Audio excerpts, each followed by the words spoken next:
All right. Thank you all for joining us tonight. We have I think a really great conversation, one that's timely, obviously for you as senior parents.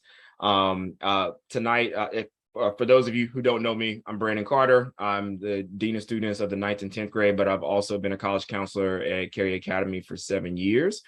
We also have Dr. Hope Seidel, which I'm going to allow her to introduce herself and how she's connected to Carey Academy. Just a few housekeeping notes. So this is being recorded. We have this being recorded right now. We will send this out to everyone, all the senior parents, so that your friends or other parents who weren't able to join us tonight can listen to it, can watch it at a later time, and hopefully glean some things, even though they weren't able to join us live tonight. Other housekeeping piece, we do have a question and answer section feature. So if you're joining online, you probably could also see it on your phone. You'll see a Q&A at the bottom. Feel free to throw some questions in there, even as you're listening. If we bypass something that you're like, man, I really wish that Dr. Seidel would have kind of grappled with that a little bit more, or explore a little bit more deeply, we can definitely return to that towards the end during the question and answer. Miss Sellers, Laura Sellers, is also joining. She's going to be monitoring the Q&A, so she'll be answering, one-off questions here and there, but also lobbing us questions at the end that we feel are good for the order. So with that, also, you probably saw that Ms. Tawana Mons was in the email correspondence that was being sent out. She gives her regards. She's feeling a little bit under the weather, so that's why you have my beautiful face as the facilitator and a part of this conversation. So so we hope she's feeling well soon. So with that, we'll go ahead and, in the good interest of time, I'm going to throw it over to Dr. Hope Seidel. She's going to give a brief introduction, and then we'll launch right into this great conversation. Hi, everybody. I'm so grateful to be here. Thank you, Brandon. And I'm so happy to be here with all the senior parents. I'm thrilled how many people are here live. I did a version of this talk last year when my last born was a senior, for the senior parents. And I think a lot of them felt the conversation to be helpful. This is for you.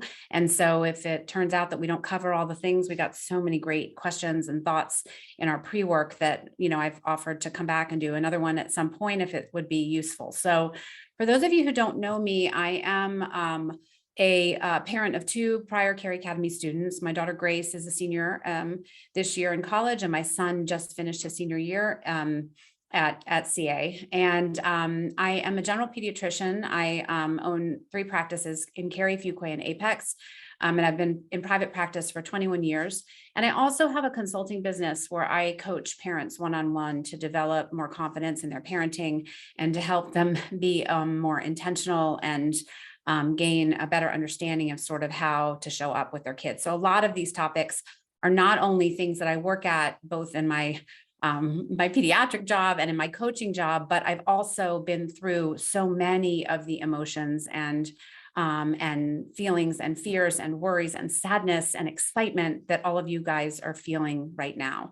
And so I can promise you that I'm not a perfect parent in any stretch, but I do know what it feels like to move through discomfort with my kids and their emerging independence.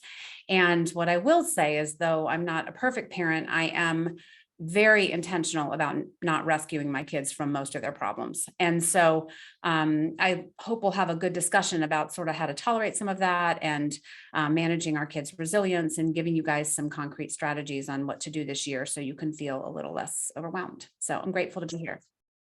Thank you. So what we'll do now is so obviously we sent out a survey. Thank you all who responded to that survey with really intentional thoughts, and definitely seeing some of the same type of worries and fears and just hopes and aspirations for your child, which is to be understood, right? But there were some seminal topics that we felt like were kind of bubbling up a little bit more. And so I guess Hope, we'll start with the first thing on our mind tonight was just seeing a lot of the responses in terms of the survey had to deal with helping your child dealing with disappointment. Obviously, right now it's the college admissions journey application phase. We're in the heat of all the things right now. But obviously, once those applications are submitted, there's something that comes on the other side, an actual decision, right? Yeah. And we know that decisions are not outcomes of decisions is not just solely tailored to the college admissions process, but it can have maybe a little bit of a deeper effect, especially in this given year, because there's so much uncertainty as you move through senior year and obviously leaving your home and going on to this next phase of life. And so in the spirit of that, can you talk a little bit about how you have seen really great examples of parents who have or not so much of supporting their senior through disappointment and the emotions that may be coming through the student themselves, but then also what the parent might be feeling in those moments and where it's originating from. Well, I think one of the most important things to recognize first, and I always talk about this, is that, I talk about it as sort of a concept of clean parenting, where you're cleaning up your own mind about what the disappointment, for example, is about. So there's a lot of hard questions that are worth asking yourself in the beginning of this moment. Like, do you consider where they go to college or whether they get into the college that they want, your accomplishment or theirs? Do you feel their failure or their potential failure in getting what they want or doing well in school is your responsibility or not? And then also, Brandon, you and I were talking earlier before this, before we went on the webinar, about the idea that that disappointment is a problem. I would just really question why we want our kids to avoid feeling disappointment. This is kind of part of a broader theme that many parents currently have about their kids needing to be happy. And this idea that their happiness should be our highest priority. And when we do that, we really cripple the very resilience we say we want in our children, because part of life is 50-50. And half of the time, there's plenty of things as adults we know that life is not so awesome. And so I don't think disappointment is a problem. Like, to me, the best part about your kid being disappointed in your home is that you're there and you can offer the kind of empathy that will really allow them to process what will be what we might consider to be negative emotion that they're going to have, hopefully, a number of times the rest of their life. A life without risk, of course, is easy, but a successful life, if you're doing it well, is constantly full of no's and disappointments. And so if we really can see whatever disappointment may not be coming our kids' way as an opportunity for us to teach them what they can handle, how to embrace the discomfort of disappointment and know that it's not defining us. To me, I see disappointment as a huge opportunity that parents try and avoid at all cost, to the detriment of their kids. And to your answer, like, sometimes when we're trying to avoid disappointment, we're pushing our kids harder and harder just to make sure that we're going to avoid not having a negative experience. And I don't know if you see this, but sometimes our kids actually don't have control over what we tell them they do, right? The colleges have lots of different rules and lots of different reasons why they choose a class. And so to put that on our kids or on us is sometimes an impossible, completely impossible task, which really then leaves everybody feeling like they didn't do enough or they're not enough, which would be even worse. Right. And they're bringing all of those, I mean, just to speak kind of like what we see on our side when that student comes in, because, we know the rhythm and the cycle of how this goes. And we know when most of the colleges are releasing decisions. And so, like, we're getting ready for ourselves, right? We're getting ready for our class, for those seniors to come in and to process those emotions with them. And I would say, just, keeping a little bit positive here, I've seen some really great, I should say, like, breaking down of emotions and also just processing, what all those things mean when something didn't go quite their way, right? When they recognize, like, oh, I really gave it my all in this, and I know that I've done well. And some students will harken back to a line that we have in college admissions: is it's all about you and it's not about you at all. Right. It's all about you because that application you're putting forth, like, you want it to be the best representation of yourself, and you're going to give time and energy to that. But on the other side of that, that college owes you nothing. That college is literally, not to put it so frankly, but it's a business, and they're trying to hit, their metrics and build their class, just like you mentioned. And so helping your child like understand that decision that came across that through those interwebs and on that screen, and now they're checking it in front of you or maybe others, or maybe they're by themselves, right? If that decision didn't come out the way they thought it was, that it's not absolutely completely about them, right? Like that college didn't like absolutely put together that rejection letter just so that you can feel worse about yourself. Right. And, and if this is the first time your child has been disappointed, okay, which I really hope is not true, then it's a big responsibility about the way you help them handle it, right? Because they have no benchmark. Like by the time I didn't get into my first choice of colleges, right? I had a number of disappointments in the past that we could look at and say, remember when that felt so big? And then not to minimize it or not to reframe it into something that was better, but just remember how we were so sad and now we're not. And then that was just a day. And so if your kid has evidence of other times when you're trying to create language to help them process disappointment, when you're offering empathy, it does make sense that our kids would work so hard and it wouldn't work out. And it also is not a problem. It's also something that it's just a feeling they're going to move through. And we don't have to rescue them from feeling sad about it at all. They have so much support at CA. It's one of the main reasons I sent my kids there. You guys are all so attuned to supporting them during that time. So what would you say? So obviously my child is in 16 months. So the conversation around disappointment is a lot different right now than it would be having a teenager. But like, what does that look like in real time for a parent? So, obviously sometimes, when disappointment comes, and it doesn't have to be related to the college process. I mean, it could be related to a friendship or relationship that has completely gone the wayside, and it's senior year, right? It's like, this was supposed to be my year where we're having the best time of our lives, and we're all going to get into every single college we apply to, and it's just going to be super the best year of my life. And we understand that sometimes that's not always true.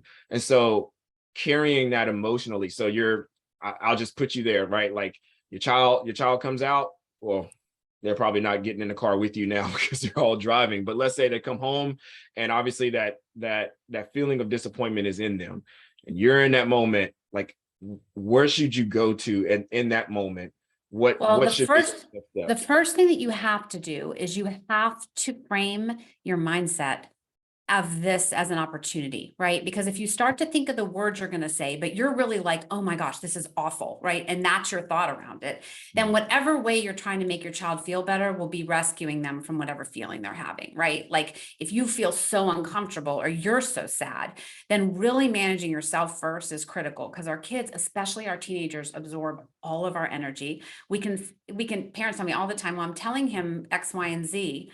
I don't understand why he doesn't believe me. It's because you don't believe you, or because it's not coming from a place of authenticity. So if you're disappointed or sad or crushed or whatever feeling that you're allowed to have too, I spent all this money at Carey Academy. We work so hard. He's done all the things. I hate to see it.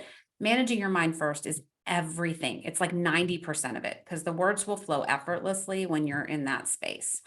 But if you can't think of anything else to say, just honestly,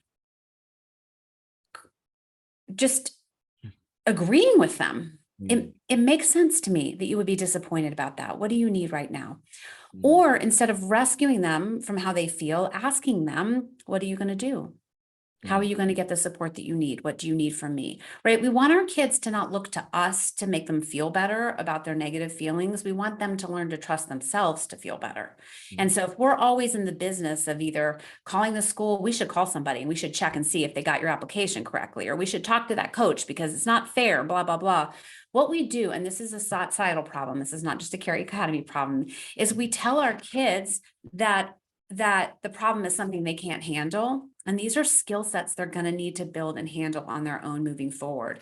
So if you're willing to see the disappointment as an opportunity for you to support them and to just be present with them when they're disappointed, offering your support and asking them what they need, you may find that your kids have the answers already. They don't really need your help. And when you add your own sadness or emotional dysregulation to it, all it does is create either them being responsible for making you feel better, or you furthering their deep sadness or whatever the emotion is that they're having that's not feeling great. No, that's a great point. I know that there are probably some parents who are here at this point right now, right? It's October and they have their senior, and there's a lot of stressful things that are going on, again, in the classroom, outside the classroom, emotionally, a lot of things.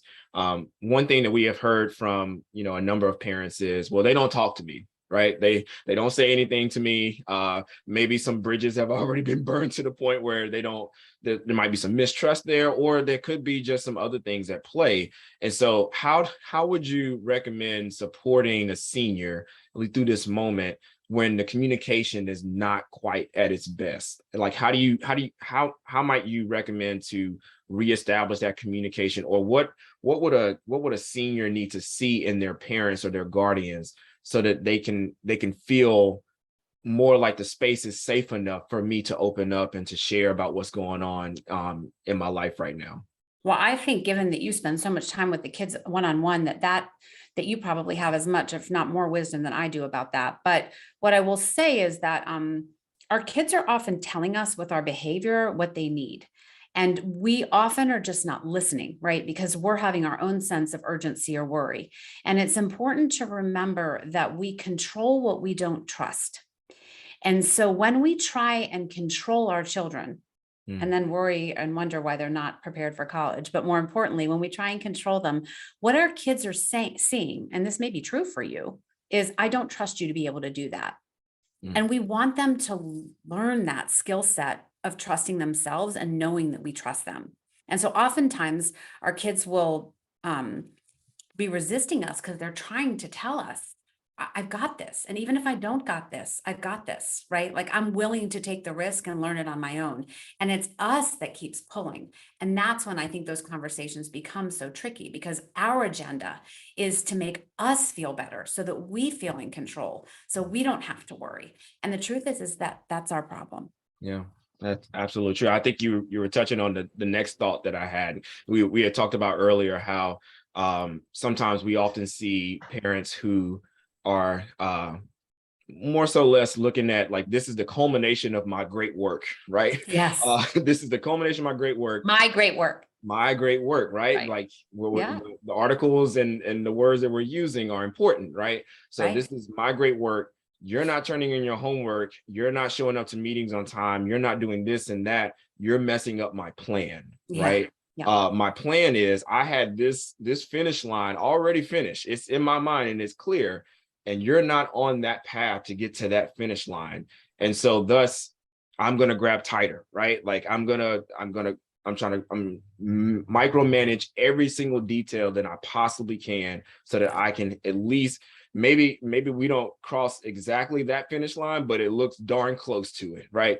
And oftentimes I think, we talk about how, I think we mentioned it earlier, is that we're not going to college. You're going to college. I really, even in my everyday, and I know the other college counselors are this way as well. I'm really conscious of the language that I use when I'm looking at an essay or activities and whatnot. You're giving thoughts. He's like, this is really good. You did a great job on this, right? Like you making sure you're using the right pronouns in those ways, because that's what's important to them to understand, and they're building that confidence, right? Yeah. And I would even argue, Brandon, that even when we say good job to our kids, it's a judgment. It says you did it the way I want you to do it, as opposed to how do you feel about how that went? What are you proud of? How did that go for you? What do you think you could have done differently? Questions that really help them find those answers in ourselves. Like we want them to not depend on even us to say good job even at times, because I can just tell you, like bosses don't do that all the time. There isn't a narrative long term that really helps support what we're creating in our homes. And I like to think of it like, what is the long game? I'm probably getting a bit off topic, but like, what is our long game for our kids? And if it is for them to be independent in college, like I hate to break it to you, but this year your kids are cooked. Like there's not much more you can do except make them mad at this point, right? Like if they haven't figured out that skill set, we need to step away and figure out they don't know how now because they're going to college all by themselves. And every night they're going to call you and ask you to solve all their problems. And there isn't any college that's going to support that. All the colleges are nutso about leaving you alone. They won't let you talk to them, any of it. Yeah. And I'm on a number of parent websites for my kids' colleges where there's so many parents that still haven't learned this, where they're asking questions about how to get tutors for their kids or wondering what to do because their kid overslept and how to get a pat. I mean, it's absurd. Like our kids are depending on us to let them go. And it's our stuff that keeps them tethered. And that is no different when we're trying to manage their emotions as well. I need you to be okay, so I'm okay. Really, when your kids are disappointed, I would just invite you to consider that it's not a problem. It's okay for you to be sad about it. It's okay for you to have your own feelings about it, but it is important for your kids to move through negative experiences with your loving anchor there. It's critical to their emotional development. Yeah, that's such a good point. Such a good point. So related to that, obviously, as you said, like your child is cooked. You're in this moment, right? You're looking at them and like, have they, I thought I did a great job. There were a lot of things, and obviously, like we're keeping this light here, but there are definitely families that have gone through, really terrible things and had really challenging home lives, like within the household that might have prohibited them from teaching these certain competencies and skills and things that you want your child to be able to do when they leave your home. So within this given year, we're sitting here in October, there's still a little bit of time to do some practical work to get them to realize some of the things you want them to be able to handle or control when they leave. Like what are some small recommendations, like some really small things that you could say, hey, this is now your responsibility, and then see where it goes? Yeah. So I would say that I can only speak that this is true for me. So I'm sure everybody listening to this webinar, I hope everybody does, has had their own experiences. So no one take offense because I don't know each of your situations and I certainly can't get the visual feedback to know if I'm off base. But what I will tell you is that actually, especially this was true for me because I'm a single parent and we had a lot of trauma in my home during the time my kids were in high school, is that I think the kids who have that in their homes actually are better suited to handling certain kinds of adversity and also more obligations in their home. Because my children knew that if they didn't do it, it wasn't going to happen. Like I could not physically be in all the same places. I couldn't get to the PTA meetings. I couldn't bring them their lunch if they forgot it. And most importantly, like I needed them to prep dinner before we got home because I was coming home by myself. And so I think, one of the things we do as parents is that we reinforce this narrative that things that our kids do that aren't, that are contributing to their, whatever vision we have of them getting into a certain recipe, doing a certain recipe to get them into a certain school, avoids them doing a lot of things that are really boring and just part of like the narrative of life. And so, there's never, obviously, as you've figured out by now, if you've been doing that this whole time, a good time to teach your kids to do those things, right? But work ethic comes from doing things we don't want to do. And many of the things our kids are doing at Carey Academy and in school, I mean, of course, they don't always want to do all their studying. They don't always want to volunteer or whatnot, but they're all kind of manufactured or sort of parts of a overall plan. Doing the laundry, not so fun. But there are a couple things you can do if you haven't been teaching your kids a lot of independence. Specifically, someone asked about time management. Like I would not be micromanaging your kids' time at all at this point. Like to me, if they have a skill set that they haven't built at this point, you getting in their way will really cheat all of you from knowing they don't know how to do that yet. But from a practical standpoint, having your kids make their doctor's appointments this year, having them fill out all of their paperwork anytime they go anywhere. Some of you may do this already, but anywhere. If they have a haircut, if they have to register to vote, if they have to go to the DMV and get their license taken care of, changing their car oil, managing the maintenance on their car, things that require an appointment, that you have to be somewhere, you have to talk to someone about something you might not know anything about, all amazing opportunities. If your kid has a part-time job, making them do their taxes this year would be incredibly helpful. Talking to your kids about money. I mean, gosh, we could do an entire talk on how we cheat our kids for knowing how much things cost. Tell them how much you make, tell them how much college costs, tell them, make them start to budget their own money if you don't do that yet. Have them pay for things so that they know how much they cost. I am chronically making my kids pay for things that we both know I can afford. I want them to know exactly how much their medications cost. I want them to know how to refill their medications. All of these are teeny little grown-up steps that say, I believe in you, you've got this. And then don't remind them when the appointment is. All of these things are super helpful to them being independent adults. Because listen, nobody is coming to do those things for them when they're grown-ups. Yeah, they're not. Not one person is coming to be like, have you gotten your car insurance done? None. I know that because the first time I had to do it, I got a ticket. Right. It's those frantic moments where you're like, man, this thing was supposed to be here a while ago. What? Oh, I didn't do that thing. Yes. Right. Like, and that's the breaks, right? Like you have to navigate that. You have to figure out like, what are you going to do now on this other side of the thing? So, so kind of shifting gears a little bit. Obviously, you've been in this position twice with your child in the final home stretch of being in your home or about to leave and embark on their own, independent journey, right? Away from your home. A lot of emotions, right? I think I've had no less, I can't even remember the amount of conversations, the number of times I've had this conversation with a student where a senior will come in and they're handling the college process. And I'm only talking about the college process because that was my job, right? So college process, they're handling it beautifully. They're hitting deadlines. We're setting internal deadlines, and they're coming in with their essays and their activities list completed. And, I checked on this teacher recommendation, Mr. Carter, and I got it done. And I'm like, great, like, this is awesome. Like you're doing the things.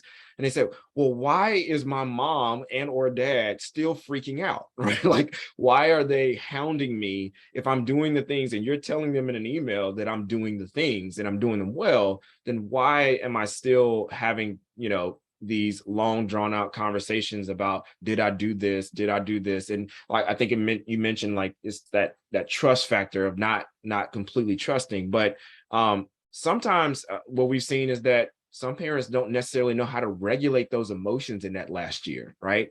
And so regulate their own emotions or their kids' regulate their own emotions. Yeah, right. So they may be aware of it, or they might be completely oblivious to the fact that they're putting a lot of time and energy into really, really small things that their student to be honest, is crushing. They're doing exceptionally well, right? And so, like, can you kind of speak or talk to that? Like, what might be going through the mind, or what some of our parents might be feeling at this stage, and maybe even the stage after decisions are released, and then maybe as we're getting close to May 1st, where they're having to make that ultimate decision on where they're going. Like, what are those emotions that might be circling or coming through that they need to maybe be aware of? Well, I mean, listen, I have a group of friends right now, all of whom we're all what we would call empty nesting, where our kids are all gone. And, we have a kind of saying that we say where this is not nothing.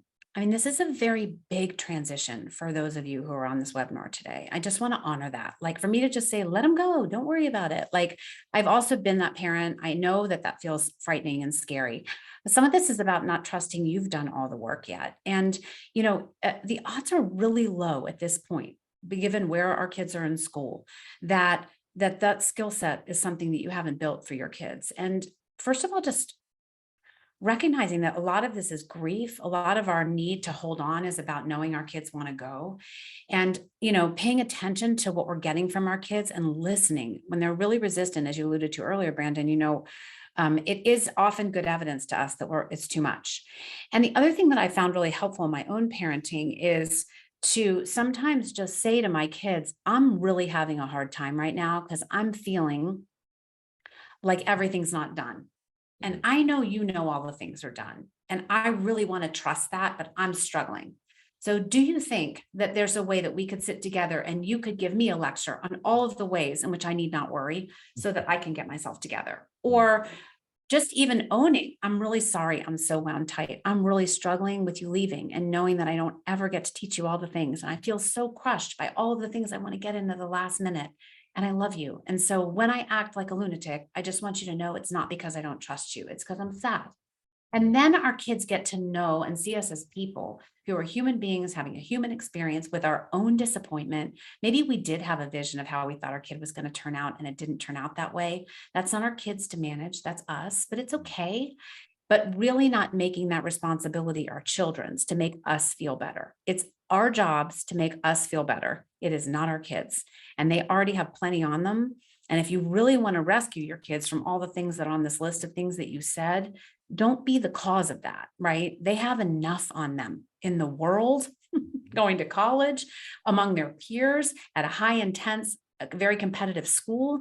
They don't need our extra. All that does is fracture and decrease connection, which is the very thing, ironically, that we're trying to create as they leave. Yeah. Yeah. I vividly remember that's so good. And I think it's so spot on. I vividly remember working with a family before, and the mom was absolutely first child was completely that exactly what you were saying, just over the edge all the time, just not trusting anything that the child was putting forth or saying or not saying, all of those things, right?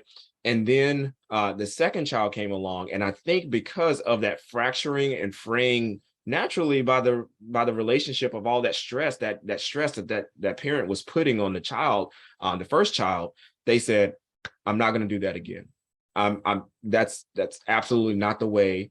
Especially seeing that child go off to college and is being successful, right? Like, so getting that confidence that like I actually did do the things. I did the things and they're okay, right? And even if they don't end up, Brandon, with the success that we thought, who do we think they're going to need when that happens? Like if we're fracturing that dynamic, saying that everything's riding on this one vision that we have that we really never get to pick anyway. Like how many grown-ups have kids that are doing what they said they were going to do when they went to college? Like nobody. I'm the only one of my friends that's doing what they said they were.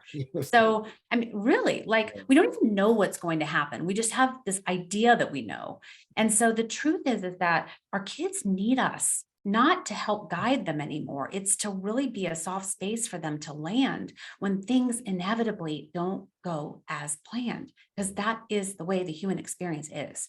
And so if you can see your role less as kind of a controller and more as an anchor, I think it just helps so much to allow your kids to settle in that this is my team. I've got these people supporting me, however that looks.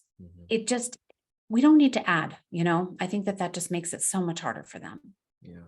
One good thing that I know that colleague Laura Sellers says in a lot of our programming now is don't talk to parents who are in it, like completely, who are in the process with you, because it's like the blind leading the blind. Like, yeah, you have no idea. You have probably the same anxieties and worries and things, and you're all trying to support each other, and that's fantastic. But what you're really searching for is the answers, right? Like you want the answers, you want that projection that, or someone to tell me that it's going to be okay. Okay, well, how about talking to a parent whose child is 3 years out from high school, 4 years out, or maybe like has already graduated from college and is now in grad school or doing some other amazing thing around the world. And so they can tell you, yeah, when they were 17, they didn't even know how to heat up Easy Mac, right? Like, so totally. look at them now, right? Because we built those elements in and trusted them in those moments that they're going to figure it out. And well, I couldn't agree with you more. And I don't know if this story will help anybody, but just because I am one of those parents, I can just tell you that my daughter Grace was at Carey Academy, and her biggest skill set, although she's fabulous in lots of ways, was she could interact with a teacher really well. Even if her grades weren't going really great, she could really talk about it and learn, like all the things Carey Academy says that they really excel at, just really fostering understanding and learning. And she really wanted to go to Chapel Hill.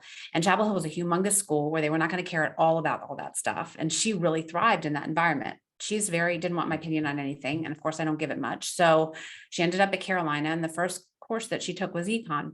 And I can just tell you that from the very first day of econ, I was watching her fail that test. The girl had never failed anything in her life. And I'm watching the train go down off the rails. Like I can just see it going and going. I'm not immune to this, people. I'm just telling you right now. I see her singing, maybe she'll get pass fail. Maybe she'll talk to the TA and they'll give her a better grade, like going on and on. Of course, she failed econ. And when I said to her, she said, I didn't, are you disappointed? I said, no, I'm not disappointed. I said, what are you going to do? And she told me all the things she was going to do. And then she said, but you know what, Mom, I have no one to blame but myself. And not because she made the wrong decision to go to Carolina, but because I wasn't in her business. She understood that she had made a decision. She had decided to go out too much, or she didn't study enough, or whatever it was. I didn't even ask, right? That I trusted her to fix it and handle it, which she has. She's graduating with a great GPA now. She took a course of summer school. She figured it out. And that lesson was so powerful for her, better than any tutor I could have gotten on the Facebook page and checked about. It was so powerful. And so it's just not our job to rescue our kids from all that stuff. Yeah. It's resilience is built from experiencing discomfort. And if you really want to raise a child that can handle what life throws them and is a resilient person, you have to get out of the way. As uncomfortable it is. And to your point, Brandon, surround yourself with people who have already either tried that and known it was a colossal waste of time, or who are getting out of the way so you can feel that kind of confidence and permission that it's okay. It doesn't define the quality of your parenting to allow your kids to experience something negative. That's really good. It's really good. Yeah, I vividly remember myself. You brought up a whole bunch of emotions with that econ class at UNC, because almost failed that class too. So yeah, it's something about taking econ that freshman year. But yeah, it's just I had to figure it out. Like no one at that point, like, you know, my background is coming from a single parent home, you know, first generation college student, like it was on me, right, to figure it out. And so it still is. It still is, right? I looked at my roommate and he was like, well, what are you going to do? I was like, well, I guess I'm gonna sign up for a whole bunch of easy classes next semester and get my GPA back up before I start thinking about some other things. So I was already in my mind. There was no part of me that ever said like, I need to call my mom, which I did call her for emotional support. Yes. But in terms of like fixing the issue, that was an option because that's not how I was raised. So, you know, obviously it's different in every home, but I think what you mentioned way earlier in the webinar is that, you know, some of those students who have to do things, right, because their home environment is calling for it, you know, they figure it out, they push through. Yeah. Well, all of our kids can figure that out. Absolutely. The bottom line is that you don't have to be in a home that's broken or abusive or hard in order to teach that skill set. You guys could just elect this year, right now. It's never too late to say, I trust you to handle this. And even if you handle it differently than me, it's probably all going to be fine. And it is time to sort of move back from that space if you haven't practiced it, because they're going to need you over the next several years to really excel at that skill. And so is college. And so it's a skill for you that's worth building. Did that answer your question about what to say? I don't know. I have so many things I want to tell. It's just so fun. Well, that's a good point. So we are coming up on time, and I want to make sure that we address anything that might have popped up in the question and answer. So I know Laura was taking point on those, but it doesn't look like, well, at least from my angle, it doesn't look like none have come through yet, Brandon. Okay, great. Well, we'll give it a few more seconds, but I guess any parting thoughts, right? Like, so just also, so you know, parents, we are already in a conversation of doing this for underclassmen, right? Having like a mini series where we delve a little bit deeper into you know, things that you can kind of do on the front end, so that when you get to this parenting through the senior year, you feel like an expert, you feel like a pro, that I got it. There's no sweat. You might have a little bit of anxiety here and there, but a little bit of stress is needed sometimes for growth.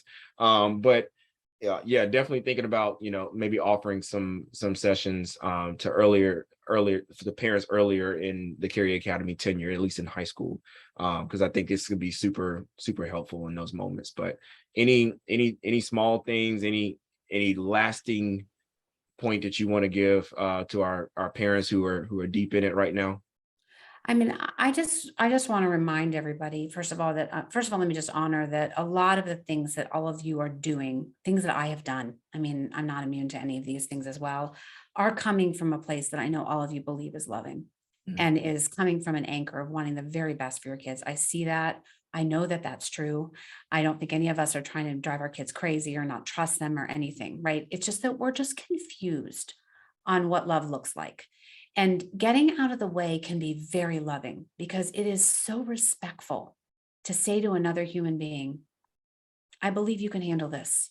I know that you can. And remembering that life skills are not taught, they are experienced. The life skills we're trying to protect our kids from having to experience. I mean, there's never someone that learned how to drive a car by saying like, well, this is what you do, and then putting them in the car without ever practicing it. Like you could take all you, that's why we don't, we make our kids drive for long periods of time. You just don't take a course and say, good luck with that. Because so many of the moments that we have to experience, the car stopping short, a turning, running a red light, getting a ticket, going too fast, not paying attention. These are experiences that our kids have, and they have no frontal lobes. And so it is scary to witness the fact that they just don't always do things the right way. But that is the purpose of this time in their lives, for them to get back up, mess up, and have our loving guidance.